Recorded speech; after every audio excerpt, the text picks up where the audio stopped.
హల్లెలూయా, దేవునికి స్తోత్రం. సృష్టికర్త అయిన యేసుప్రభు వారు పరిశుద్ధ గ్రంథం నుండి ఈరోజు మన కొరకు ఇస్తున్న వాగ్దానం యాకోబు రాసిన పత్రిక 5వ అధ్యాయం 16వ వచనం.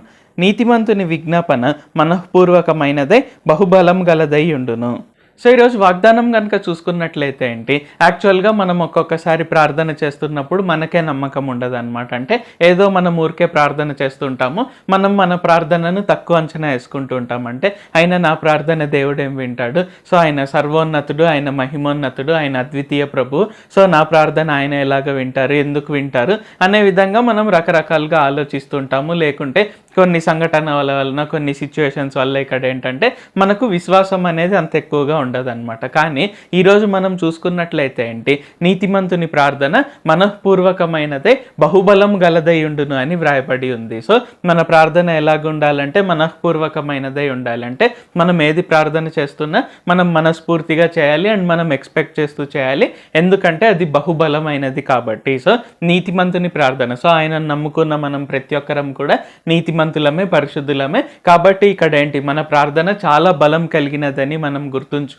మనం ఎప్పుడు కూడా ఏంటి, మనం ఒక ఆశతో, మనం ఒక ఎక్స్పెక్టేషన్తో మనం ఖచ్చితంగా ప్రార్థన చేయాలి అండ్ ఖచ్చితంగా మనం రిజల్ట్ అనేది మనం ఎదురు చూడాలి అండ్ రిజల్ట్ అనేది మనం ఖచ్చితంగా పొందుకుంటాం. ఎందుకంటే మనం చేసే ప్రార్థన, సో ఆయన మనలో పరిశుద్ధాత్మను ముద్రించారు కాబట్టి మన ప్రార్థన 100% మనఃపూర్వకమైనదే, బహుబలం గలదై ఉంటుంది. సో మన ప్రార్థన బహుబలం గలదై ఉంటుంది కాబట్టి మనం ఎప్పుడు కూడా మన ప్రార్థన ఆపకూడదు, మనం ఖచ్చితంగా ప్రార్థన చేస్తూ ఉండాలి అండ్ ఖచ్చితంగా యేసుప్రభు వారు మన ప్రతి ప్రార్థనను వింటారు. ఆయన దానికి తగ్గ సమాధానము, దానికి తగ్గ రిజల్ట్స్ కూడా మనకు ఖచ్చితంగా దయచేస్తూనే ఉంటారు.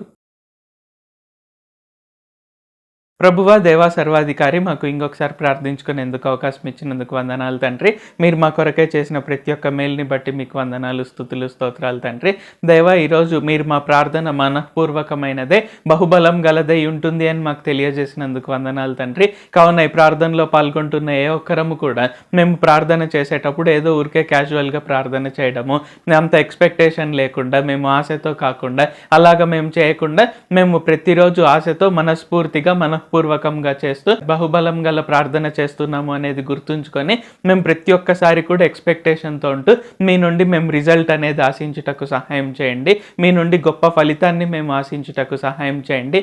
ఆ విధంగా మేము ఎప్పుడు కూడా మా ప్రార్థనను మేము తక్కువ అంచనా వేయకుండా, మమ్మల్ని మేము కించపరచుకోకుండా, మేము మీ చేత కడగబడిన వారము, మేము నీతిమంతులము, పరిశుద్ధులము, రాజులైన యాజక సమూహము అనేది గుర్తుంచుకొని మేము ఆ విధంగా ప్రార్థన చేయుటకు సహాయం చేయండి.